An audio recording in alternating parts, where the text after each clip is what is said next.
Silakan Tuan Haji. Saya nak tanya, apa hubungan kaitnya Pak dengan taubat? Dengan taubat. Baik. Taubat ia ada hubung kait dengan dosa, dengan pelanggaran. Barang siapa yang meninggalkan apa yang diwajibkan oleh Allah, diperintahkan oleh Allah, atau melakukan apa yang dilarang, itu adalah maksiat. Dan setiap perbuatan maksiat adalah zambun, dosa. Dan dosa itu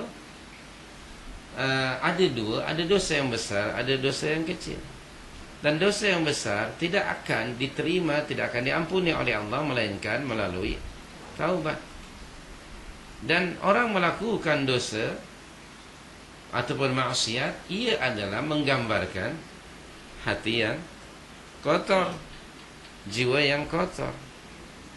Kalau hatinya bersih, dia tidak mungkin akan melakukan itu. Sebab hati yang bersih, dia sangat sensitif kepada sesuatu yang akan mengotorinya.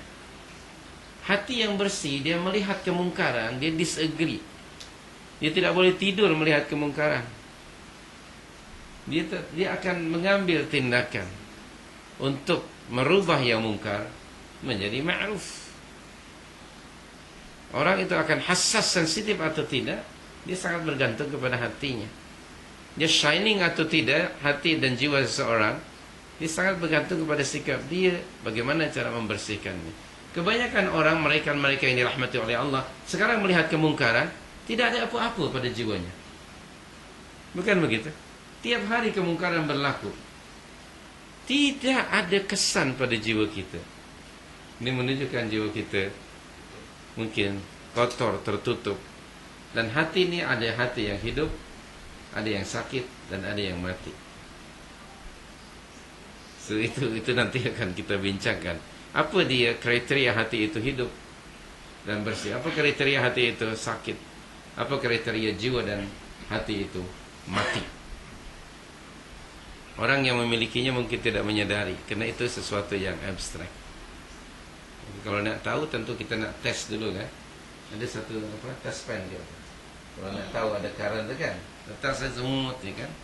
Ada kita cucuk-cucuk, tak bergerak pula jarumnya ni. Kenapa? Nah itu. Ini boleh berlaku. Sekarang berbagai maksiat, macam-macam kemungkaran. Jarang orang yang membenci kemungkaran, kecuali mereka yang dirahmati oleh Allah. Waktu merubah yang mungkar menjadi ma'ruf.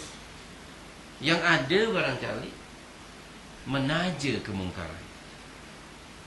Na'udzubillah. Kalau kemungkaran ditaja, menunjukkan hati itu mungkin sudah mati. Cara membersihkan hati. Hati yang kotor mesti dibersihkan. Di antara caranya dengan taubat kepada Allah. Wa anistaghfiru rabbakum thumma tubu ilaih. Di dalam surah yang ke-11 ayat yang ketiga. Jadi dengan taubat, dengan cara taubat maknanya kembali kepada Allah dengan taubatan nasuha, itu dalam rangka purification of soul. Tapi bila sudah bersih, dia mesti ada maintenance ya. Tidak hanya sekali. Sebenarnya maintenance sometimes lebih berat daripada apa? Yang pertama tadi. Orang kadang-kadang kita neglect nih maintenance. Padahal itu is very important. Untuk membangun mungkin mudah, tapi menjaganya, penjagaan itu harus continuous dia, berterusan. Karena kenapa mesti berterusan? Di luar itu banyak virus, banyak pollution di luar itu. Sangat mungkin jiwa dan hati kita terkena virus itu. Sebab itu mesti dibersihkan.